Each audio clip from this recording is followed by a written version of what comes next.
Alleluia, Alleluia, Alleluia, Alleluia.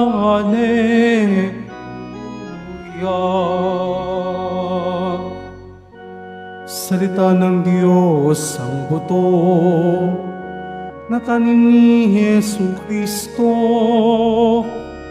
na upang tumubo sa tao. Alleluia, Alleluia, Alleluia,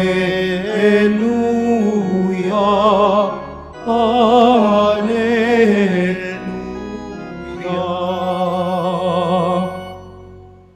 Sumainyo ang Panginoon. At sumaiyo rin. Ang mabuting balita ng Panginoon ayon kay San Marcos. Papuri sa iyo, Panginoon. Noong panahong iyon, muling nagturo si Jesus sa tabi ng lawa ng Galilea. Pinagkalipumpunan siya ng napakaraming tao, kaya't lumulan siya sa isang bangkang nasa tubig at doon naupo. Ang karamihan na may nasa dalampasigan, nasa gilid ng tubig, at sila'y tinuturuan niya ng maraming bagay sa pamamagitan ng talinghaga. Ganito ang sabi niya, "Pakinggan ninyo ito, may isang magsasaka na lumabas upang maghasik. Sa kanyang paghasik ay may binhing nalaglag sa daan. Dumating ang mga ibon at tinuka ang mga iyon. May binhi namang nalaglag sa kabatuhan. Agad sumibol ang mga iyon sapagkat manipis lamang ang lupa doon. Ngunit nang tumindi ang sikat ng araw, nalanta at natuyo ang mga binhing tumubo, palibhas ay walang ugat. May binhi namang nalaglag sa dawagan. Lumago ang mga dawag at ininis ang mga binhing tumubo, kaya hindi nakapamunga. At may binhing nalaglag sa matabang lupa. At ito'y tumubo, lumago at nag-uhay na mainam. May uhay na tig-30, tig-60 at tig-100 ang butil." Sinabi pa ni Jesus, "Ang may pandinig ay makinig." Nang nag-iisa na si Jesus, ang ilang nakarinig sa kanya ay lumapit na kasama ang 12 at hiniling na ipaliwanag ang talinghaga. Sinabi niya, "Sa inyo'y pinagkaloob na malaman ang lihim tungkol sa paghahari ng Diyos. Ngunit sa iba, ang lahat ng bagay ay tinuturo sa pamamagitan ng talinghaga.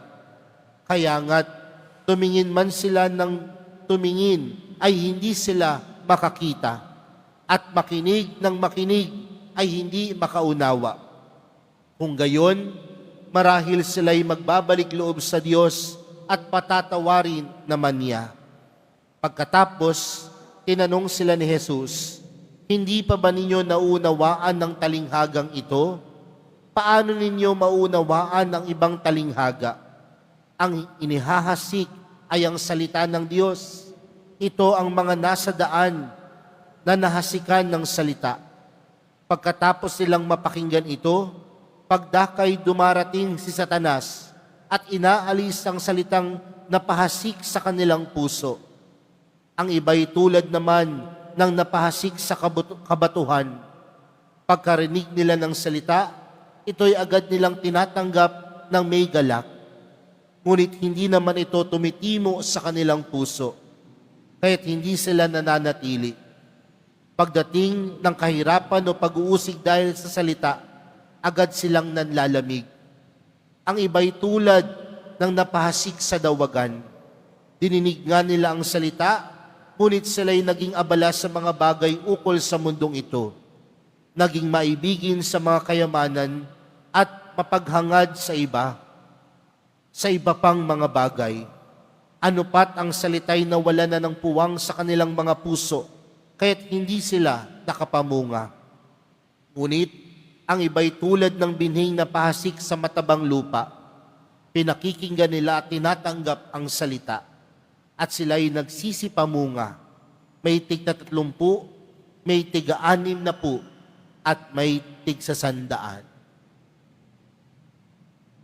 Mga kapatid, ang mabuting balita ng Panginoon. Pinupuri ka namin, Panginoong Heso Kristo. Magsiupo muna po ang lahat. Magandang umaga po sa inyong lahat. Pwede bang batiin ang katabi ng magandang umaga? Mga kapatid, kagaya po ng aking nabanggit sa pasimula po ng ating pagdiriwang para sa araw na ito, tayo pa din po ay nasa 3 linggo sa karaniwang panahon. At ngayon po, Enero 28, ipinagdiriwang po natin ang pag-alala o paggunita sa kapistahan po ni Santo Tomas de Aquino, isang pari at pantas po ng simbahan. At kung titingnan po natin, isang bihirang santo sa kasaysayan ng simbahan, si Santo Tomas de Aquino. Isang taong napakatalino, ngunit higit sa lahat, lubos na nagpapakumbaba. Isang dakilang guro, ngunit nananatiling masunurin na alagad ng Diyos. Mga kapatid, sa atin pong ebanghelyong napakinggan, inihahayag ni Jesus ang talinghaga ng mga hasik. At kung titingnan po natin, mga kapatid, ang binhi ay iisa.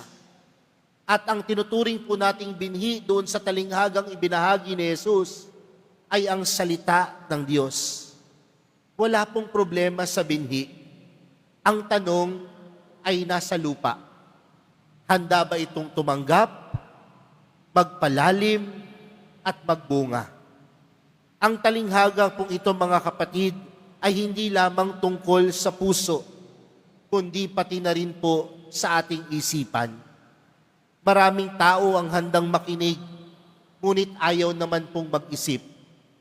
Meron din namang mahilig mag-isip, ngunit ayaw naman pong maniwala. Sa katauhan po ni Santo Tomas de Aquino, makikita po natin ang tamang balanse.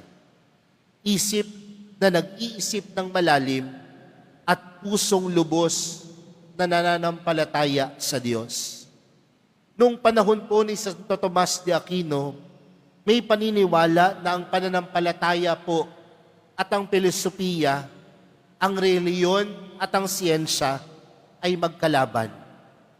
Ngunit ipinakita mo ni Santo Tomas na hindi ito totoo. Para po sa kanya, ang katwiran ay regalo ng Diyos. At kung gagamitin natin ng tama, ito ay hahantong sa mas malalim na pananampalataya. Kaya nga po, sinabi ni Santo Tomas, ang biyaya ay hindi sumisira sa kalikasan ng tao. Bagkus, ito'y nagpapaganap nito. Mga kapatid, isang mahalagang aral po ang tinuturo sa atin sa araw na ito. Marami ang nagsasabi, hindi na ako naniniwala dahil maraming tanong. Ngunit para kay Santo Tomas, ang tanong ay hindi kalaban ng pananampalataya.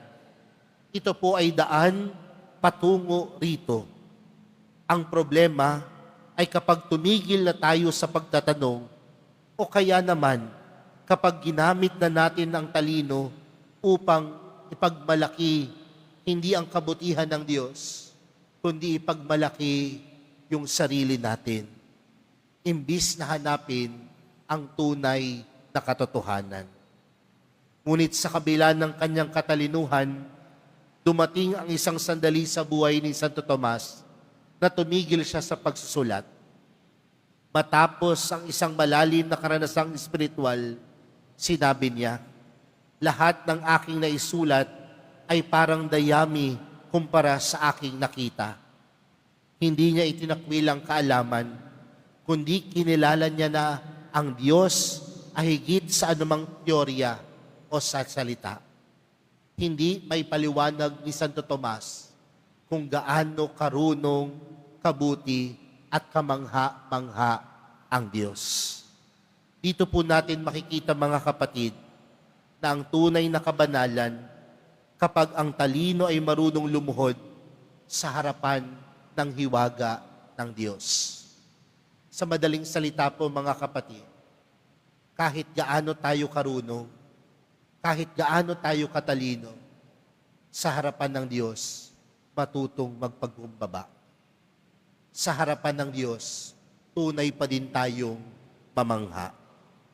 Kaya mga kapatid, hilingin po natin sa Diyos sa araw na ito na sa pamamagitan po ng panalangin ni Santo Tomas de Aquino, tayo po ay maging mabuting lupa. Marunong makinig, marunong mag-isip, marunong maniwala, at higit sa lahat, matutong mamunga. Dahil kung tutuusin, lahat ng itinanim sa ating puso, kung tatanggapin natin mula sa Diyos ito, tunay itong mamumunga. Mga kapatid, tingnan natin ang ating puso sa araw na ito. Paano po ba natin tinatanggap ang salita ng Diyos? Anong klaseng puso meron po ba tayo? At handa po ba ang puso nating mamunga para sa Diyos? Amen.